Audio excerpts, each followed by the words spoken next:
If you're in Jets management, do you want to win tonight? Like privately, do you want to win? Because if you get on a roll, do you want to bring Adam Gase back? And it might have been week one when I said, this is the scenario I see unfolding with the Jets. At some point, Adam Gase gets fired, and Greg Williams, their defensive coordinator, takes over, and he coaches them the rest of the season. You're going to have some decisions to make here. But do you want to be 6-10, or would you rather be 3-13? If I said you're 3-13 and you get Trevor Lawrence, or do you want to be 6-10? I guess I'd rather be bad to be good, because right now you're in no man's land and not getting better anytime soon. I don't know if you need to see a little bit more from Sam Darnold, in fairness to Sam Darnold, but if I'm a Jets fan, I probably don't want to win. Yeah, Paulie. The Jets, after this week against Denver, they have Arizona, Chargers, Buffalo, Kansas City, New England. They may not have a choice in the matter. I got a question. I don't know the Jets management too well. Is the person who hired Adam Gase to be the head coach still the current GM? No. Oh, wow. But he's friends with Adam Gase. They work together, I think, with the Bears. Or is that right, McLeod? Some team, yeah. That's one of the reasons. The Broncos. So Joe Douglas, who was part of the Eagles Super Bowl year. So maybe he brings in Doug Peterson or something, like gets the gang back together for Philly. I like Paulie, but I wouldn't hire him to coach my team. Over Adam Gase? Yeah. Ooh. That's got to be at least a push. Yeah. I'm good with the media, and I don't know schemes that well. Yeah. But I don't, Adam Gase, I don't know if he's coaching for his job. I don't want to see people lose their job, but then at some point you say you've had enough time to prove whether you can or cannot coach. And I haven't seen it. I haven't. And if I'm a Jets fan, the formula is the following. You have to have the rookie quarterback. And then I win in that 5-year window. Because then you're going to pay him, and he's going to be, the going rate for quarterbacks is going to be $40 million a year. If I can get a guy and I'm paying him a couple $1 million and I can spread the wealth around, then that's the formula. That's the blueprint. Yeah, McLovin. So what about Sam Darnold then? I haven't seen enough that I can say, because you're going to have to extend him.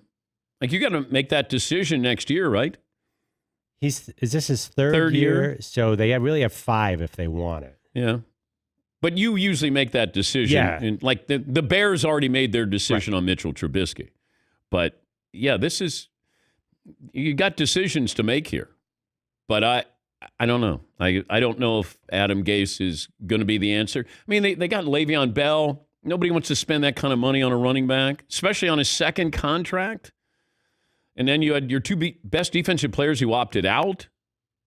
Can you name a skill position player on the Jets besides Sam Darnold? I just pulled up their depth chart. It's ugly, Dan. But don't they have to have depth to have a depth chart? So I see the only wide receivers without either Q or D is Braxton Berrios, Josh Malone, and at least Jamison Crowder as a questionable, but I don't think he's playing. Yeah, I mean, I don't know what we can expect. This is what I expect out of Sam Darnold.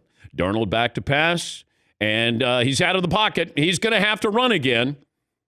Or Darnold back to pass, under pressure, incomplete. Darnold back to pass, and it's intercepted. Yes. But they have this spicy young running back that they want to feature named Frank Gore. Yeah. Youth movement. Does Fritzy want his team to win tonight? I do. Even though you could be 0-4 in the driver's seat to get Trevor Lawrence. If I knew there was but since you don't know the future and you're just rolling the dice, the season's only 1 quarter done after tonight, and they can win a couple of games. I have to look at who they're playing the rest of the way, but I know they're going to lose twice to the Chiefs. They'll probably lose at least once to the Raiders. But if they end up 5-11 or something like that, then I'd rather them win in prime time. If you lose to the Jets, that's just humiliating. Yeah, but who cares if it helps you down the road? If I said you could go 2-14 or you go 6-10. But they may not. They could lose and go 0-4, but then they could still finish the season, with enough wins to not get the number 1 pick. But I just ask you, would you rather have your team go 2-14 or 6-10?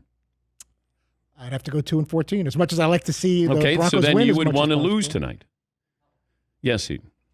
Didn't the Jets already tank for a quarterback and draft him? And now they're trying to tank do it again. for Yeah. to get rid of that quarterback that Yeah. they originally sucked Yeah. for? It's just like the 76ers. You tank, you got Embiid, and then you tanked and you got Ben Simmons. Barry in Long Island, New York. Hey, Barry, what's on your mind today? Hey, good morning, Dan. 5'9", 190. Thank you. Oi, my Jets. They're giving me such spelkus. The back row can translate for you. I'm 1% Jewish, Barry, so I can understand that. Good Yontif, Sorry. much nachas. Oi, I'm quelling. Very, very confused. Okay. While the game's on, I root for them to win. But the other 6 days and 20 hours during the week, I hope they lose. I don't know what to do. Do you want them to win tonight, Barry? Right at this moment, no. Okay. During the game, yes. Well, good luck tonight, because I get the feeling, even if they want to win, it's one thing where you go, hey, let's tank. They can try to win, and it doesn't matter. But if I'm a fan and I'm watching my team, when I'm watching the game, I want them to win. But, you know, when you start to think about what is the smartest thing for your team to do, and that is get a real high draft pick here, get that rookie contract with a quarterback, and then start to fill in the gray area there, your needs. But you got to have a great front office.